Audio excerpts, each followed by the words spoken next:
et si on se servait de la science pour innover en éducation avec le numérique?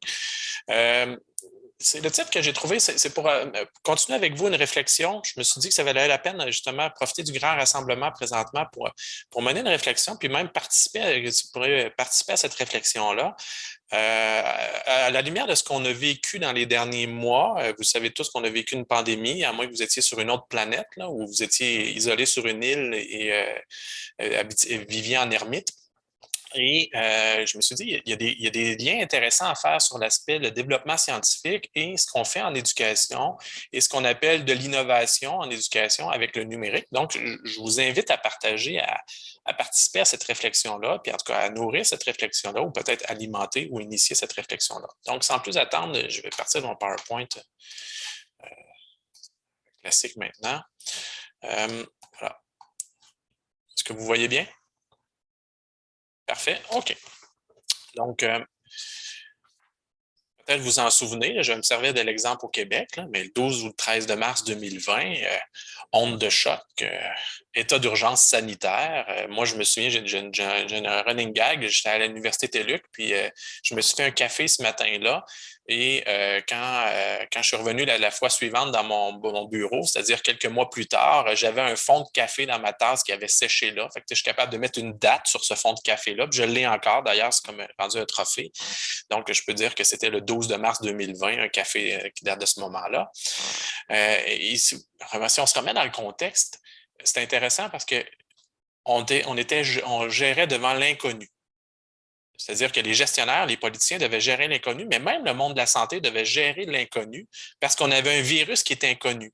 Est-ce que ce virus-là, on se posait la question, comment il se propage? Comment on peut limiter sa propagation? Est-ce qu'il est un virus sur le contact? Est-ce que c'est un virus dans l'air? Là, on avait toutes sortes de stratégies, le masque, le 2 mètres, à un moment donné, c'était 1 mètre, on essaie de voir moins de monde. Comment on peut le vaincre? Est-ce qu'on peut faire un vaccin? Est-ce qu'on peut faire un vaccin conventionnel? Oh mon Dieu, ça va être bien trop long.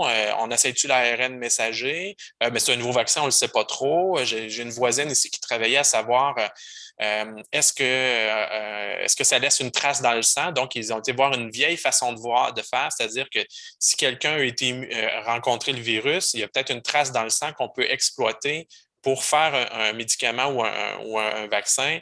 Autrement dit, on aurait pu infecter tout le monde avec cette trace-là, puis tout le monde aurait eu une immunité. Ça s'est avéré que c'était négatif, ça ne marchait pas parce que le virus disparaissait. On lançait des pistes vers dans le fond, le monde de la santé se posait des questions, puis on dit, ben, c'est quoi les moyens qu'on connaît? C'est quoi les façons de faire qu'on pourrait utiliser, qu'on connaît ou qu'on pourrait envisager de développer?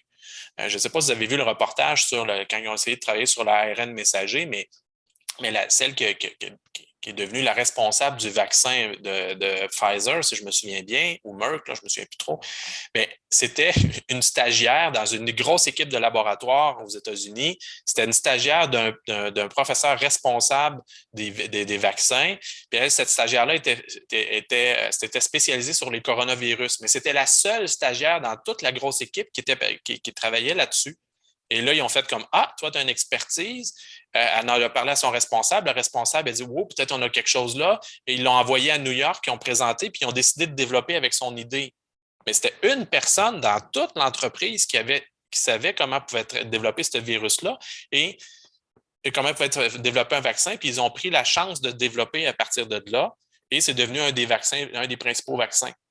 Mais vous imaginez, là, dans la chaîne, en quelques jours, elle est passée de je suis stagiaire, inconnu dans un bureau obscur, que personne ne s'occupe de moi, et je deviens la figure de proue. Là.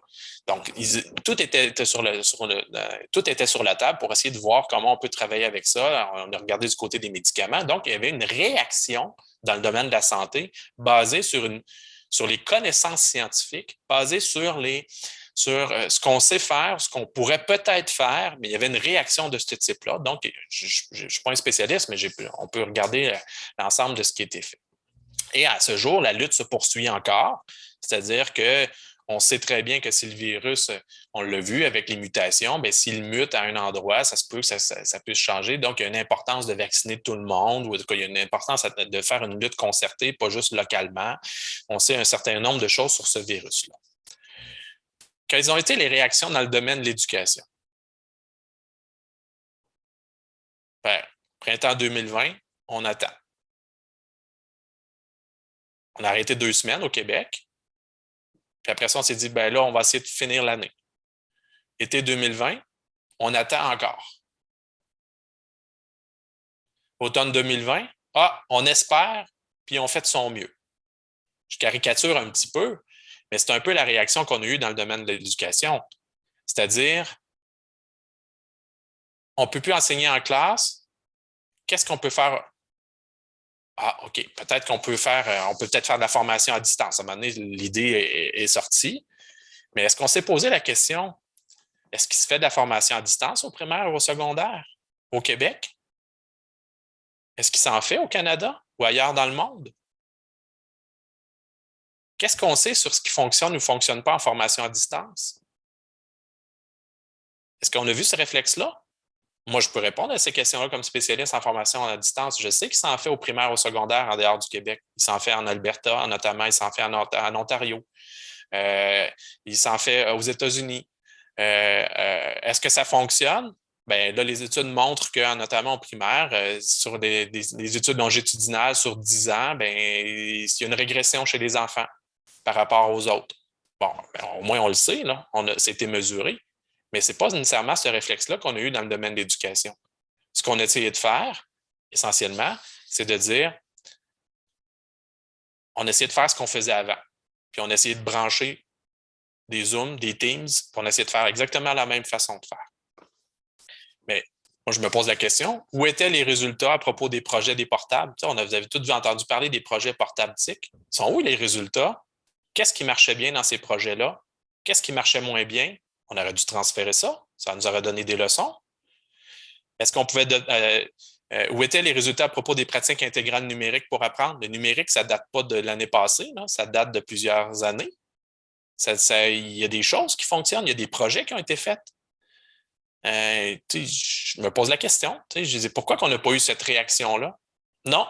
Nous, ce qu'on a essayé de faire, c'est de faire ce qu'on faisait avant, exactement de la même façon, mais on va brancher vite, vite, vite un Teams, un Moodle, un Zoom, puis on vivra. Printemps 2020, je peux bien comprendre, mais l'automne 2020, on devrait recommencer à avoir des solutions structurantes, puis l'année 2021 aussi. Là. Est-ce qu'on aurait pu se dire appliquer à défaut d'avoir des réponses, est-ce qu'on aurait pu appliquer un principe de précaution? C'est-à-dire qu'on ne le sait pas. Est-ce qu'on aurait pu appliquer quelque chose du genre? Est-ce qu'on pourrait miser sur des stratégies des approches d'apprentissage, des stratégies d'apprentissage qui se sont avérées efficaces, qu'on sait qu'ils sont efficaces? Au moins, on va minimiser le risque. Est-ce qu'on aurait pu dire, on aurait pu aller voir c'est quoi les effets connus en enseignement supérieur quand on fait de la formation à distance, les problématiques rencontrées pour tout de suite essayer de les prévenir? Peut-être pas dans les premières semaines, les premiers mois, mais quand on sait qu'on va refaire une autre année avec une situation d'incertitude, on peut peut-être se travailler dans ce sens-là parce que, comment je pourrais dire, il y en avait des phénomènes prévisibles. Exemple, si on se limite à des contenus, ça ne fonctionne pas. Si on se limite que tous les étudiants sont pareils, ça ne fonctionne pas. Ce pas tous les étudiants qui sont pareils, ils n'ont pas tous le même équipement, ils n'ont pas tous le même contexte de travail. Je ne parle pas de dire est-ce que c'est des gars, des filles, est-ce qu'ils réussissent mieux ou moins bien. Non, je parle qu'il y a des considérations technologiques à avoir. Il va y avoir un sentiment d'isolement, assurément. Comment on fait pour le contrer? Ça, on le sait, c'est documenté. On sait aussi que si on tente de reproduire ce qu'on fait en classe physique puis on essaie de le faire en ligne, ça ne fonctionne pas. Ça ne peut pas fonctionner. Ça, on le savait dès le départ, là. Puis si on prend trop au sérieux la question de l'apprentissage, bien, on néglige les aspects affectifs, les aspects sociaux, bien, ça fait en sorte que les étudiants ne participent pas. Ça, c'est juste ce que Winthrop a dit, mais il y en a plein d'autres problématiques comme ça. Moi, je me pose la question, pourquoi on n'a pas eu ce réflexe-là en éducation? Les données existent, mais pourquoi on n'a pas eu ce réflexe-là? Je vous lance une question. Quelles sont, selon vous, les approches pédagogiques qui ont démontré leur efficacité pour favoriser les apprentissages? Je vous lance la question. On peut regarder dans le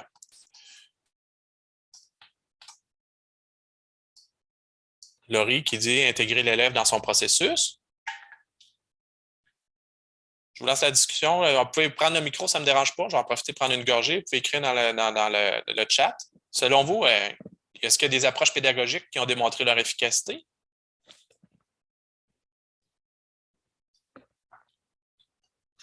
Simon écrit l'enseignement explicite. Oui. Soyez pas gênés, là. C'est un atelier participatif. C'est une conférence participative. Je vous pose la question, est-ce que toutes les approches pédagogiques se valent?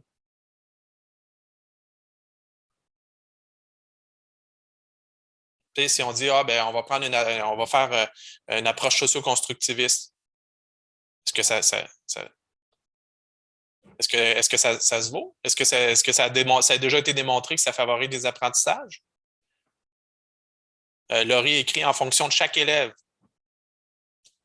Selon Ati, Simon répond pas selon Ati. Effectivement, actuellement, il n'y a aucune étude qui démontre que quand on fait de la personnalisation ou quand on fait de la différenciation pédagogique, que ça favorise les apprentissages. Peu importe la forme de différenciation, que ce soit avec les styles d'apprentissage ou les intelligences multiples, on les oublie parce que même Gardner a dit que c'était de la bouillie pour les chats. Mais même quand on parle avec des gens à dire on va faire du matériel adapté en fonction de leur situation, ils ne réussissent pas mieux. Avant, on ne faisait pas de différenciation, on séparait les forts des faibles. Ça ne change rien.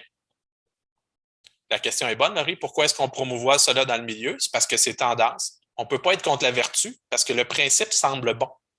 Le principe, c'est de dire si on fait une approche individuelle, personnalisée, adaptée pour chacun des cas, ça ne peut pas faire autrement qu'améliorer l'apprentissage. C'est ça le principe. Puis on ne peut pas être contre cette idée-là. Effectivement, le principe n'est pas prouvé. Allez voir les travaux, là, il y a une vidéo, j'ai oublié de mettre le lien, mais il y a une vidéo là-dessus, quand ils ont travaillé avec les styles d'apprentissage, les auditifs, les kinesthésiques, puis les visuels. C'est une façon de catégoriser. Pour les visuels, on va présenter avec du matériel visuel, pour les auditifs. Puis quand ils font ça avec des dizaines de milliers d'étudiants qui ont vérifié, l'effet, c'est nul.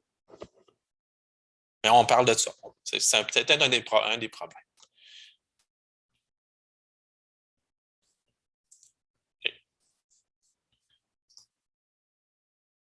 Moi, je vais vous poser la question. Qui est-ce qui le sait le plus qu'est-ce qu'on devrait faire? Est-ce que, surtout avec le numérique, est-ce que c'est le vendeur de technologie?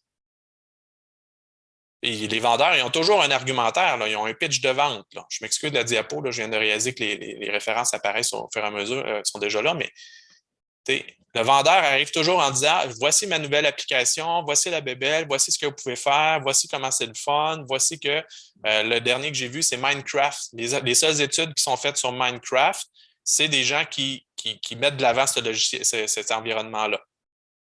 Fait que pour eux, c'est sûr qu'il est bon, là. Bon. Est-ce que c'est le meilleur beau-frère du monde? Moi, je sais comment ça marche, l'éducation, ça devrait fonctionner comme ça. Est-ce que c'est une maman ou une enseignante qui dit, ben moi, dans ma classe, je fais ça, ou moi, avec mon enfant, je fais ça, puis ça fonctionne, puis ça donne tel résultat? Ou même, dernièrement, au Québec, on a eu le cas de Grégory Charles qui nous est arrivé, puis il a dit, ben moi, j'enseigne depuis des années, puis ça a toujours bien fonctionné, puis voici comment on devrait fonctionner. Qui, selon vous, a le plus raison?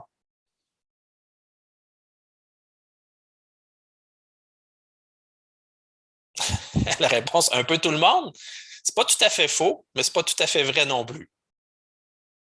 C'est-à-dire que je vous amène à une autre notion, c'est-à-dire que si vous vous intéressez au domaine des sciences, on a ce qu'on appelle le niveau de preuve. Puis voyez-vous, là, on a une pyramide, mais en bas, on a la petite vague, là. Bien, le beau-frère qui parle, l'enseignant qui dit son anecdote dans sa classe, le papa à la maman qui dit moi, je fais ça avec mon enfant, ou Grégory Charles qui dit voici ce que je fais, c'est tout en bas, c'est-à-dire que c'est des témoignages, c'est des anecdotes, c'est de la sagesse populaire, c'est des rumeurs. Même à la limite, moi qui vous dis voici comment on devrait fonctionner dans une classe, même si je suis expert voici comment on devrait faire de la formation à distance, même si j'ai peut-être une certaine crédibilité, je ne dirais pas ce que je doute, là, mais je travaille là-dedans, j'ai pas plus, ma parole n'a pas plus de poids que les autres. Est-ce que ce qu'on dit, c'est faux? Non. il y a peut-être des bonnes idées, il y a peut-être des bonnes choses là-dedans, mais je dirais statistiquement ou selon un effet de connaissances par rapport aux connaissances scientifiques, c'est pas négligeable, mais c'est peu probable. Je vais dire ça comme ça. Pourquoi? Parce qu'on n'a jamais été capable de. Ça n'a jamais été mesuré, ça n'a jamais été comparé, ça n'a jamais été mis à étudier avec une approche méthodologique ou une approche scientifique. C'est ça souvent qu'on fait en éducation. Puis quand on fait des partages de pratiques, quand on fait des communautés d'apprentissage professionnel, puis quand on va chercher des témoignages, ça, on voit tout ça, là, vous avez tous vu ça avec le numérique. Là. On va aller voir ce que les gens font. On va faire une communauté, on va évoluer ensemble avec cette technologie-là. Ou on va aller chercher des témoignages de moi, je fais ça dans ma classe, moi, je fais ça. Ça n'a pas de valeur scientifique sur le plan scientifique. Ce n'est pas inintéressant, mais ça n'a pas de valeur scientifique. Par contre, si on monte au premier niveau de la pyramide, bien là, ce qu'on commence à voir, excusez, je regarde là pour me tromper, mais là, on a des études de cas. Là, on a des chercheurs qui ont commencé à aller dire, ah, moi, je vais voir, par exemple, si Laurie, elle enseigne dans sa classe, elle essaie quelque chose avec le numérique. Je vais aller étudier ce qu'elle fait. Je vais aller voir ce qu'elle fait. Je vais documenter ce qu'elle fait pour voir, peut-être je vais faire une étude de cas avec Laurie. Là, je prends un autre exemple. J'en ferai une avec Lise, qui fait à peu près la même chose. Je commence à voir ce qu'ils font de pareil, ce qu'ils font de différent. Il y a peut-être des choses intéressantes. Je vais aller mesurer peut-être est-ce que les étudiants aiment ça? Est-ce que l'enseignant se sent bien là-dedans? Je vais aller faire peut-être avec un ensemble de professeurs une communauté d'apprentissage. Je vais faire une recherche-action avec tous les profs qui essaient quelque chose. Mais tout ça va être du premier niveau. C'est-à-dire qu'on est juste, on ne peut pas généraliser, on peut juste documenter, puis on peut juste prendre constat, prendre acte. Tout ce qui est recherche-action, tout ce qui est étude de cas, tout ce qui est description de pratique, il y a combien des études exploratoires, il y a combien je sais pas moi, d'enseignants qui font de l'évaluation formative dans leur classe. On est tous au premier niveau. Un niveau de preuve qui est faible, mais qui est documenté, puis qu'on peut mettre ensemble. Quand on arrive au deuxième niveau, c'est-à-dire qu'on fait des essais expérimentaux, c'est là qu'on va commencer à comparer avec un groupe cible. Je le fais dans une classe, puis je ne le fais pas dans une autre classe. Est-ce que les résultats sont différents? Comme quand ils font un vaccin. Je l'essaie avec un groupe cible, puis je fais un placebo avec l'autre, puis j'essaie de voir si ça a changé quelque chose, si le vaccin fonctionne. Oui, il y a des effets secondaires, on va documenter ça, mais on va vérifier l'efficacité. Puis, si on va plus loin, on va s'approcher de l'essai expérimental, c'est-à-dire qu'on va le faire avec un groupe témoin, puis on va le faire avec plus qu'une école, puis on va faire en sorte que les étudiants soient assignés, ils ne savent pas s'ils font la procédure ou pas, pour éviter les biais. Ça, on voit rarement ça en éducation, mais n'empêche que c'est là comme ça. Puis ensuite de ça, on va vers les méta-analyses en haut de la pyramide. On va les méta-analyses et même les méga-analyses.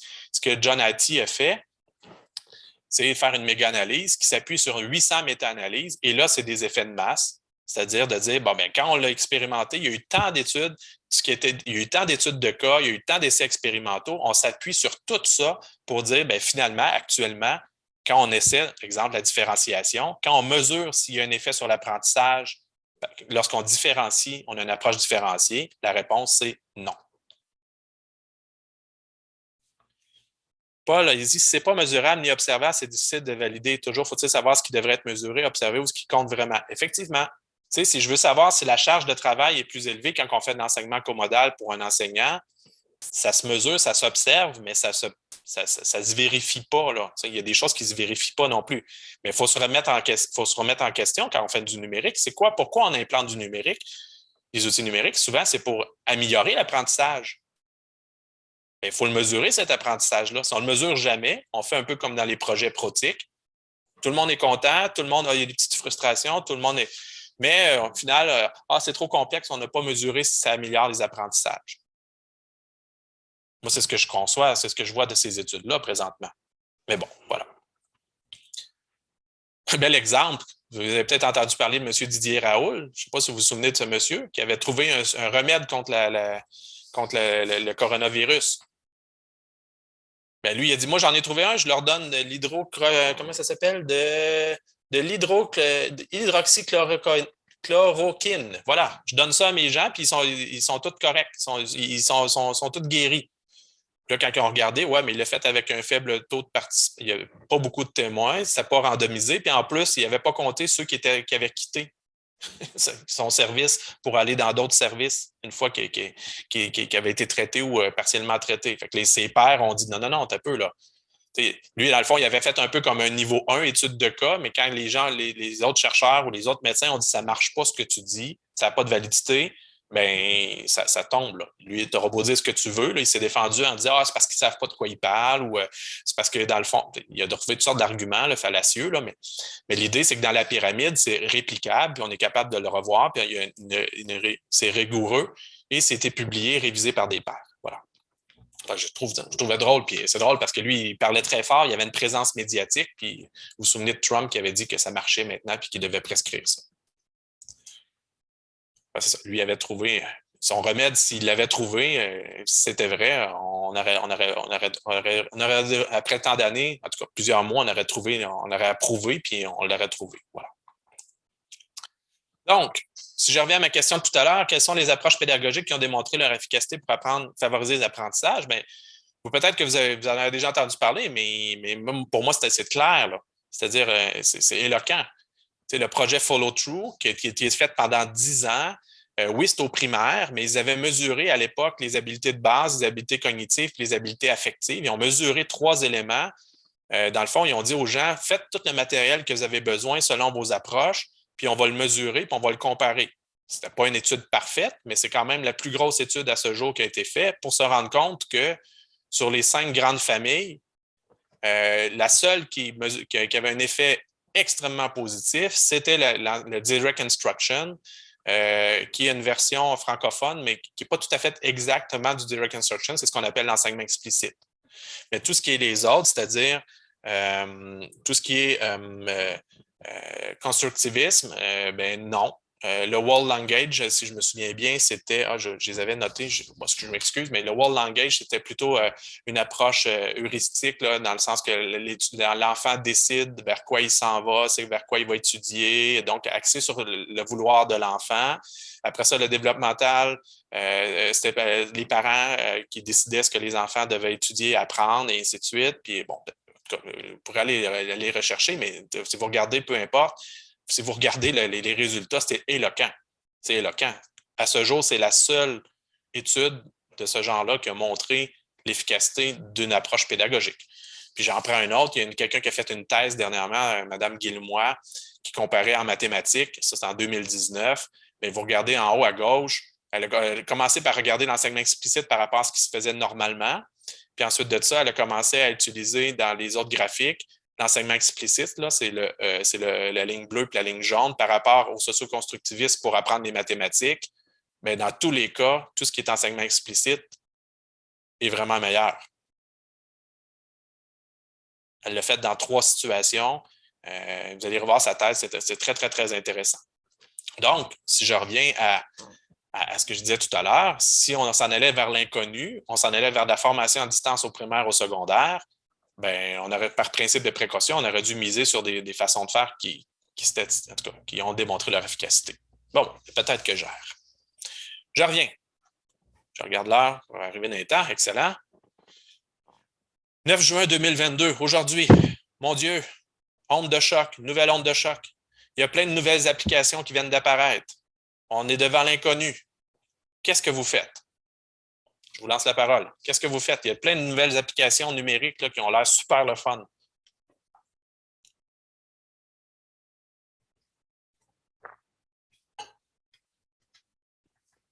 Soyez pas gênés. Il n'y a pas de mauvaise réponse. Là. Il n'y a pas de quiz à la fin avec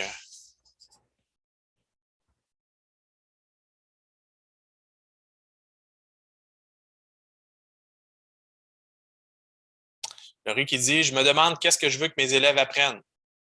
Oui, c'est une bonne question. J'utilise ce qu'il faut pour atteindre ces cibles avec eux, effectivement.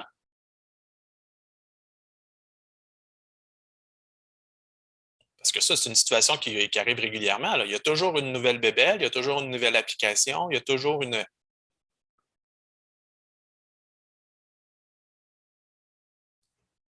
Ah, c'est intéressant, Simon. Ça reste des gadgets tant qu'on n'applique pas une bonne stratégie pédagogique avec celle-ci. Ah, Laurie dit, c'est pas tout, mais il faudra en connaître juste, connaître la bonne.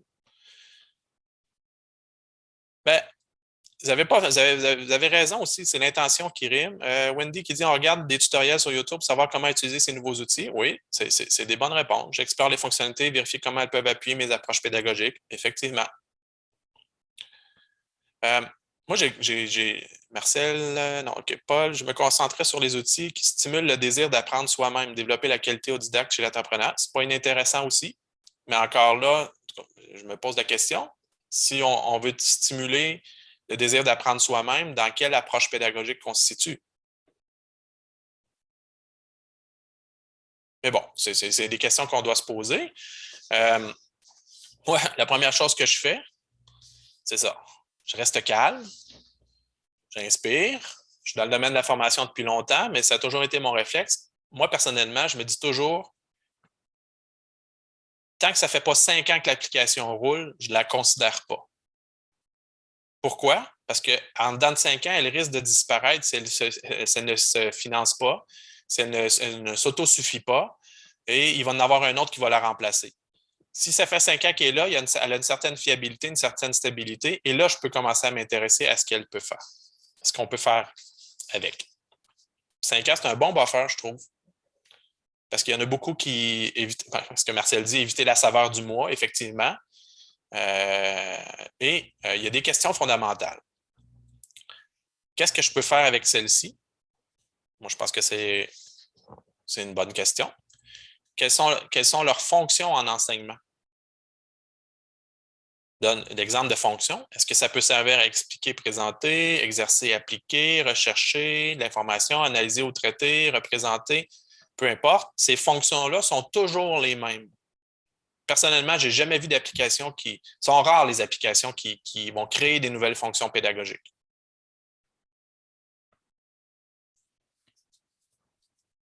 Puis, je vais le dire comme ça, souvent, vous avez peut-être déjà vu ce graphique-là, mais les applications, les développements se calquent toujours sur des approches des courants pédagogiques.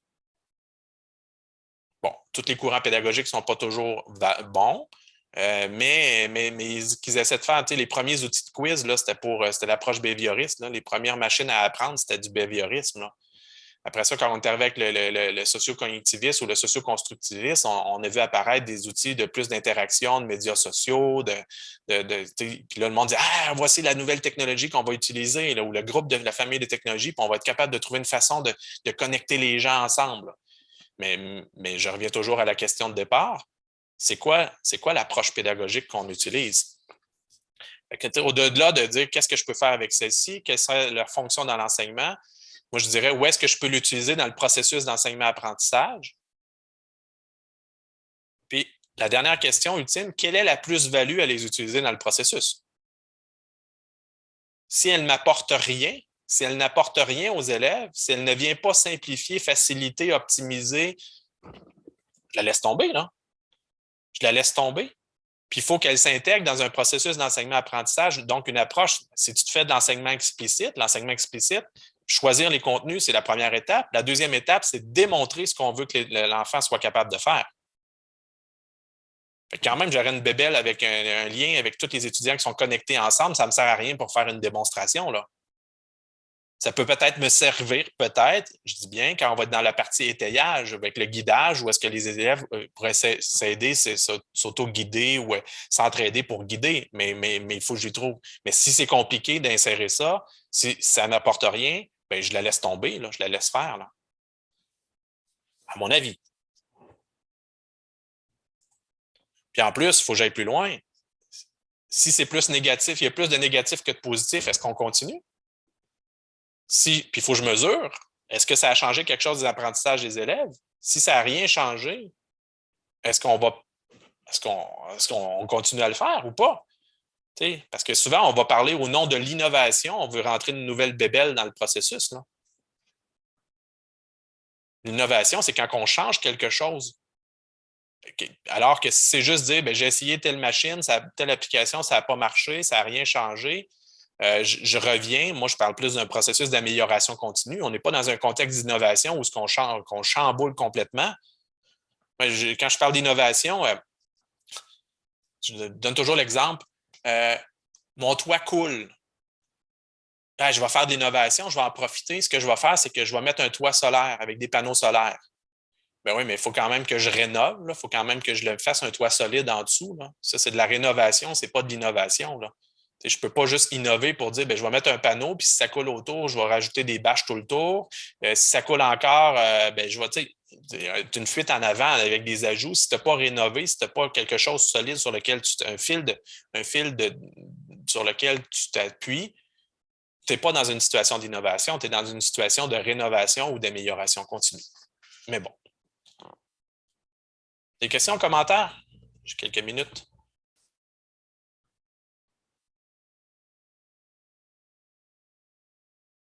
Est-ce que ça suscite des réflexions chez vous? Ou je suis complètement un vieux prof qui ne veut plus rien dire?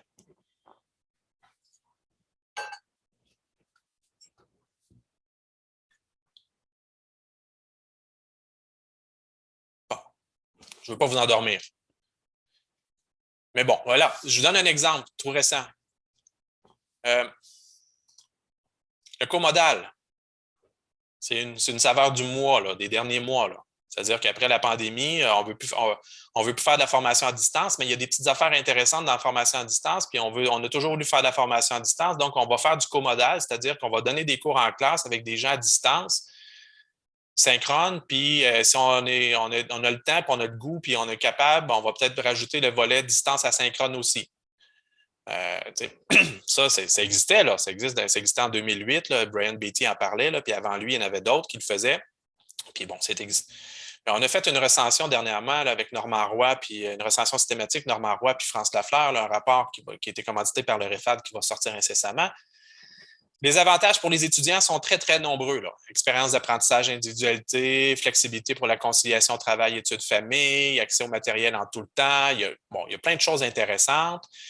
Les limites, par contre, c'est beaucoup d'anxiété, la gestion du temps des travaux, ça nécessite de l'autonomie, ça exige plus de temps de travail personnel par les apprenants, ils ont de la difficulté à faire du travail collaboratif. Est-ce que c'est lié au comodal? Il y a des éléments là-dedans, je pense que non. Le travail collaboratif, bon, en tout cas, par exemple, pour l'autonomie, c'était des problématiques rencontrées à distance et tout. Mais voilà, il y a des limites, des enjeux, c'est documenté. Donc, on a des études de premier niveau, des études de cas qui ont montré ça. Pour les enseignants, c'est documenté. Il y a très peu d'avantages, à part diversifier l'enseignement puis accéder aux résultats des étudiants pendant leur cours pour faire de la rétroaction. C'est tout ce qui est documenté présentement. Puis il y a des limites, par contre. C'est très lourd pour les enseignants quand ils font leurs prestations. Ça prend une planification détaillée. Il faut qu'ils soient capables de changer de posture. Il faut qu'ils adaptent leur matériel. Ça leur prend des compétences numériques. Il faut qu'ils apprennent à gérer les technologies. Tout ça est documenté. Ben, malgré que ça existe depuis longtemps, on a juste des études du premier niveau. On a des témoignages, on a des pratiques, mais on est toujours au premier niveau, on a des études de cas. C'est essentiellement en enseignement supérieur les études qui ont été faites.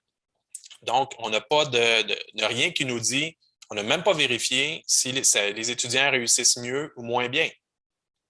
Ça se peut que présentement, ils réussissent moins bien. Là. En plus que ce soit frustrant pour le prof, lourd pour le prof, même chose pour les étudiants que c'est compliqué. Ça se peut qu'ils réussissent moins bien, mais on ne le sait pas. On ne l'a pas mesuré. Les étudiants ont beaucoup d'avantages, mais on ne l'a toujours pas mesuré. Là. Fait qu'il faut aller là, faut aller dans l'autre niveau, il faut aller faire de la comparaison, de la réussite, l'abandon, les implications pour les étudiants. Faut aller là, là. C'est la prochaine étape. Parfait qu'il y ait une effervescence, mais il faut mesurer ça. Là. Sinon, on va peut-être s'en aller vers quelque chose que le monde ne voudra pas. On va se rendre compte dans quelques mois que les enseignants n'en veulent pas, les étudiants n'en veulent pas, puis ils réussissent moins bien. Là. Mais on ne le sait pas. Peut-être que ça va être mieux, mais on ne le sait pas. Il faut s'en aller vers ça, à mon avis. Et là, mais est-ce que c'est réellement une innovation? On ne sait pas non plus. Là. Est-ce qu'on doit continuer? On ne le sait pas non plus. Mais c'est la saveur du mois ou des mois, des derniers mois.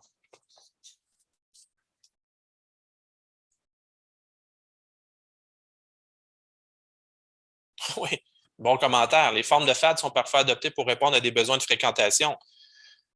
Je suis d'accord. Je suis entièrement d'accord. Sauf que si les gens, ce qu'ils cherchent, les étudiants cherchent, c'est de la flexibilité, si on leur donne des cours de formation à distance synchrone, ils n'ont pas nécessairement plus, là.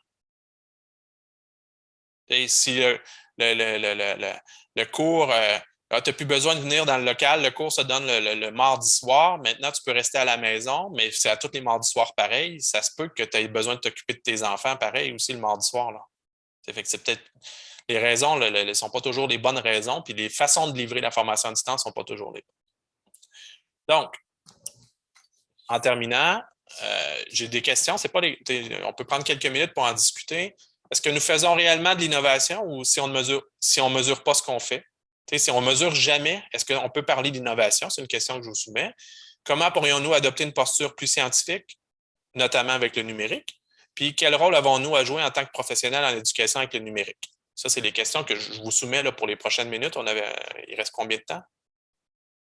Bon, 2-3 minutes. Vous avez des commentaires à Oui, ces environ. questions-là? Puis après ça, je vous donnerai les questions là, pour les discussions ateliers.